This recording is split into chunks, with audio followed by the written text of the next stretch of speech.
Hello students, आज की इस वीडियो में हम लेकर आए हैं आपके लिए क्लास 6 की एक्सरसाइज 7.4 से पहले का बेसिक।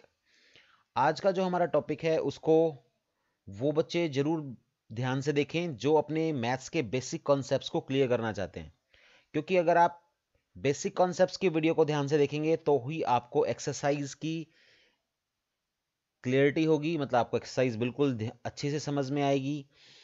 और जो आज हम 7.4 से पहले का बेसिक करने जा रहे हैं, ये वाला बेसिक ना केवल आपको 7.4 बल्कि 7.5 7.6 में भी हेल्प करेगा। ये वाला जो बेसिक है, ये जो कॉन्सेप्ट होगा, ये आपका सबसे इंपॉर्टेंट कॉन्सेप्ट है इस पूरे चैप्टर का, तो आपने इसमें बड़े ध्यान से समझना है। तो देखिए, इसके अंदर हम जो मेनली जो चीज़ समझेंगे वो है कंपैरिजन। कंपेयर करेंगे हम यहाँ पे, ठीक है। कंपेयर करना सीखेंगे, किनको? फ्रैक्शंस को कंपेयर करना सीखेंगे, ठीक है। तो फ्रैक्शन को कैसे कंपेयर किया जाता है, उससे रिलेटेड फिर आगे बहुत सारे उसके टाइप्स बनते हैं क्वेश्चंस के, जो कि काफ़ी इंपॉर्टेंट है आपके लिए। तो देखिए, इसमें सबसे पहले मैं आपको बताता हूँ फ्रैक्शंस को हम दो टाइप के फ्रैक्शंस के बारे में आपको बताता हूँ मैं यहाँ, लाइक फ्रैक्शंस और अनलाइक फ्रैक्शंस। पहले आपने ये चीज़ें समझनी है, लाइक फ्रैक्शंस और अनलाइक फ्रैक्शंस क्या होते हैं, उसके बाद आपको उनके कंपैरिजन के बारे में बताऊंगा। तो देखिए, लाइक फ्रैक्शंस वे होते हैं जिनका डेनोमिनेटर सेम होता है। जैसे मान लीजिए मैंने लिख दिया 2/5, 3/5, 7/5, ठीक है, 10/5। अब यहाँ मैं क्या कर रहा हूँ, ये चारों जो फ्रैक्शंस आप देखेंगे 2/5, 3/5, 7/5 एंड 10/5, इन सब के डेनोमिनेटर में 5 5 5 है। तो ऐसे फ्रैक्शंस को हम लाइक फ्रैक्शंस बोलते हैं जिनका डेनोमिनेटर मैच करता हो, डेनोमिनेटर सेम हो।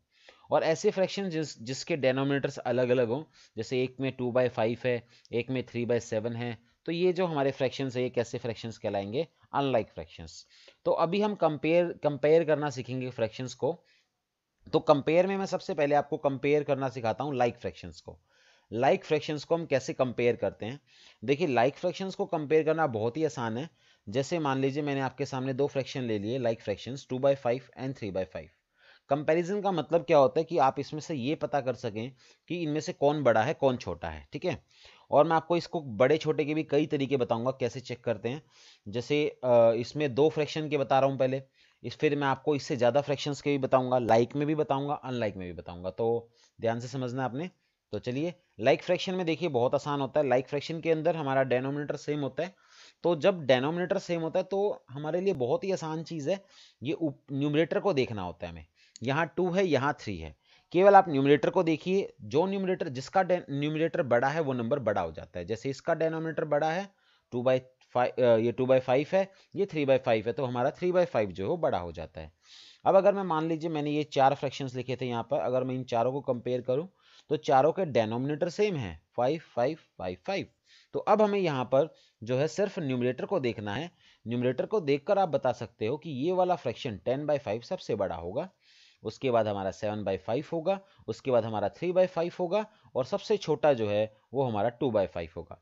तो यहाँ पे लाइक फ्रैक्शंस को चेक करना, कंपेयर करना बहुत ही आसान है। नीचे के मतलब कि डेनोमिनेटर तो आपको सेम नजर आएगा ही आएगा।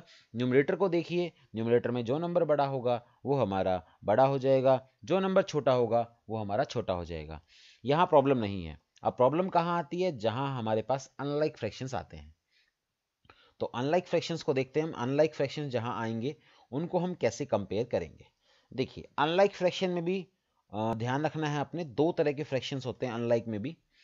एक अनलाइक में फ्रैक्शन होता है जिसमें ऊपर के यानी कि डेनोमिनेटर मैच करते हैं। जैसे देखिए, मान लीजिए मैंने लिख लिया 5/7, 5/8, 5/6, 5/4, ठीक है, 5/11। ये सारे क्या हैं? वैसे तो अनलाइक फ्रैक्शन है, आप इनको लाइक फ्रैक्शन नहीं बोलेंगे क्योंकि इसके डेनोमिनेटर्स अलग अलग हैं।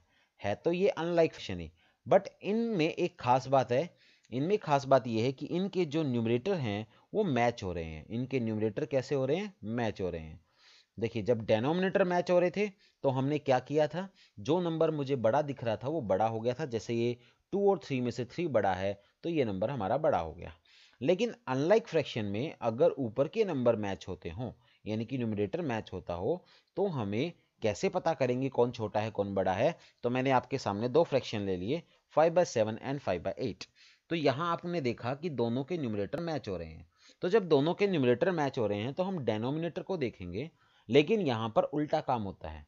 यानी कि हमें यहाँ पर डेनोमिनेटर में जो नंबर छोटा दिखाई दे रहा है, फ्रैक्शन में वो पूरा नंबर बड़ा होता है। यानी कि हम बड़े का साइन इसकी तरफ लगाएंगे, क्योंकि यहाँ पर 5/7 जो है, 7 जो है वो 8 से छोटा है। ऐसे अगर मैं बात करूँ इसमें से सबसे बड़ा फ्रैक्शन कौन सा होगा, अगर इन सब में से मैं बात करूँ सबसे बड़ा फ्रैक्शन कौन सा होगा, तो इस जिसका डेनोमिनेटर सबसे छोटा होगा वो हमारा सबसे बड़ा फ्रैक्शन होगा, ये वाला। इसका जो डेनोमिनेटर है वो सबसे छोटा है, तो इसको हम इन सब में से बिगेस्ट फ्रैक्शन बोलेंगे, ठीक है, क्योंकि इसका जो डेनोमिनेटर आपने देखा वो क्या है, सबसे छोटा है। तो ये बात आपने ध्यान रखनी है, जब डेनोमिनेटर मैच होते हैं तो न्यूमरेटर को देखकर हम साफ साफ इजीली बता सकते हैं कि जो बड़ा दिखाई दे रहा है वही नंबर बड़ा होगा। लेकिन जब हमारे पास न्यूमरेटर मैच करते हैं, ये हमेशा याद रखना है, जब भी न्यूमरेटर मैच करते हैं, जैसे यहाँ पे न्यूमरेटर मैच कर रहे थे, तो हमें ये देखना है जो फ्रैक्शन न्यूमरेटर में सबसे छोटा है वो सबसे बड़ा नंबर माना जाएगा, सबसे बड़ा फ्रैक्शन माना जाएगा। अब उसके बाद बारी आती है ऐसे फ्रैक्शंस जो अनलाइक है, ठीक है, और ऊपर के भी मैच नहीं हो रहे, नीचे के भी मैच नहीं हो रहे, ठीक है, जैसे आपने ले लिया 2/5 एंड 3/7। अब अनलाइक है तो नीचे के तो मैच होंगे ही नहीं, वो तो हमें साफ साफ पता ही है। इस बार हमें ऊपर के भी उसने डिफरेंट दे दिए, यानी कि न्यूमरेटर्स भी उसने डिफरेंट दे दिए। अब हमें इसको कंपैरिजन कैसे करना है, तो देखिए दो फ्रैक्शंस को कभी भी कंपेयर करना हो तो हमारे लिए बहुत ही आसान तरीका है, और जब दो से ज़्यादा फ्रैक्शंस हो तो उसको उसको करने का अलग तरीका है, ठीक है। तो देखिए इसके अंदर क्या करना होता है, सबसे पहला नंबर इसको उठाना है और इसको इसके साथ क्रॉस मल्टीप्लाई करवानी है। हमें ये याद रखना है, हमेशा स्टार्टिंग यहाँ से होगी, हम पहले किसी और को नहीं कर सकते, पहले इसको किया जाएगा। जो सबसे पहले होता है उसको उठाओ, नीचे वाले के साथ क्रॉस मल्टीप्लाई कर दो, 2 × 7 आपको पता है 14 हो गया।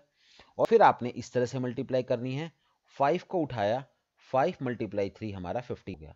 अब आप बहुत इजीली बता सकते हो कि 14 और 15 में से कौन बड़ा है, 15 बड़ा है। इट मीन्स हमारा जो राइट साइड वाला नंबर है वो नंबर बड़ा आ रहा है, तो इट मीन्स इन दोनों में से भी क्या होगा, जो हमारा राइट साइड वाला नंबर है वो बड़ा हो जाएगा, इसकी तरफ हम एरो लगा देंगे, ठीक है। एक और करते हैं, जैसे हमें दे दिया 3/5 एंड 7/11, ठीक है, 3/5 और साथ में दे दिया हमें 7/11। अब हमें ये पता करना है कि इसमें से कौन सा नंबर बड़ा है, कौन सा फ्रैक्शन बड़ा है। अब यहाँ भी अगर आप ध्यान से देखें तो प्रॉब्लम तो वही है, इसमें हमारे न्यूमरेटर तो डेनोमिनेटर भी मैच नहीं हो रहे क्योंकि ये अनलाइक है, और न्यूमरेटर भी मैच नहीं हो रहे। तो ऐसे केस में हमें क्या करना है, पहले 3 को 11 से, ये बात याद रखिए जरूर, पहले इसी नंबर से स्टार्ट करना होता है, ठीक है। जो हमारा यहाँ पर सबसे पहला नंबर होगा इसी से स्टार्ट करेंगे हम। तो पहले हम 3 की मल्टीप्लाई 11 के साथ करेंगे। आपको पता है 3 × 11 जो है वो हमारा 33 होता है, और 5 × 7 जो है वो हमारा 35 होता है। तो आपको पता है 35 बड़ा है, तो यानी कि ये राइट साइड वाला नंबर बड़ा होगा, तो यहाँ पर भी हम क्या करेंगे, राइट साइड वाला नंबर ही बड़ा कर देंगे, ठीक है। इजीली समझ में आ गया होगा आपको। तो ये तो था हमारा अनलाइक फ्रैक्शंस को कंपेयर करना।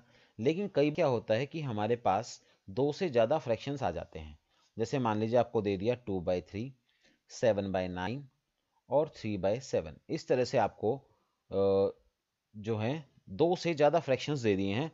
अब हम क्रॉस मल्टीप्लिकेशन से, जो हमने ऊपर मेथड किया था, ऐसे हम नहीं कर सकते इनको, ऐसे करने से नहीं होगा। ये तरीका केवल दो फ्रैक्शंस में काम करता है। अब हमारे पास 3 फ्रैक्शन है या 3 से ज़्यादा फ्रैक्शंस हैं, तो उनको हम कैसे कंपेयर करेंगे, कैसे हम पता करेंगे, ठीक है। ये हमारा इस वीडियो का लास्ट टॉपिक रहेगा, इसके बाद हम नेक्स्ट वीडियो के अंदर इसकी एक्सरसाइज करेंगे। तो देखिए ध्यान से समझना है आपने। तो आपने क्या करना है, इसके डेनोमिनेटर्स उठाने हैं और उनका एलसीएम ले लेना है, 3, 9 और 7।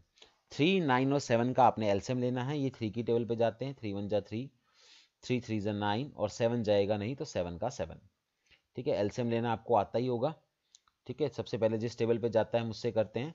तो 3 1 जा 3 हो रहा था, 3 3 जा 9 हो रहा था, और 7 नहीं जा रहा, तो हम ऐसे कर सकते हैं 7 का 7। फिर अगेन ये 3 से निकाल कर सकते हैं इसको, 3 1 जा 3 हो गया, ये भी हमारा 3 1 जा 3 हो गया, वहाँ तो 1 था ही, ये हमारा 3 1 जा 3 हो गया, और 7 एज इट इज़। उसके बाद हम 7 से भी कर सकते हैं दोबारा से। अब 7 से करेंगे, इसमें क्या है, अगर आपको शॉर्ट तरीके से आता है एलसीएम तो आप शॉर्ट तरीके से भी निकाल सकते हैं, कोई प्रॉब्लम नहीं है यहाँ पर।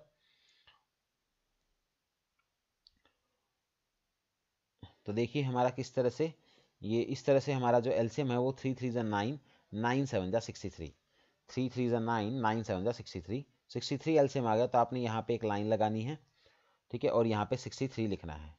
अब सिंपल सी बात है, थोड़ा सा स्टेप याद रखिएगा, ध्यान रखना है आपने। इसके न्यूमरेटर को उठाना है और डिवाइड करना है इस न्यूमरेटर से इस नंबर को, इस नीचे वाले नंबर को इस 3 से डिवाइड करना है।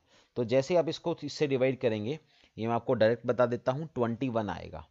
आपको अगर एकदम से ना आए तो आप डिवाइड करके देख लीजिएगा, 21 आएगा। 21 को हम इससे 2 से मल्टीप्लाई कर देंगे। याद रखिए, पहले हमें नीचे वाले को डिवाइड करना है, ठीक है, इससे नीचे वाले नंबर को डिवाइड करवाना है, फिर जो आंसर आता है उसकी न्यूमरेटर से मल्टीप्लाई करवानी है। तो 21 2 जा 42 हो जाता है। फिर बीच में कॉमा लगाना है।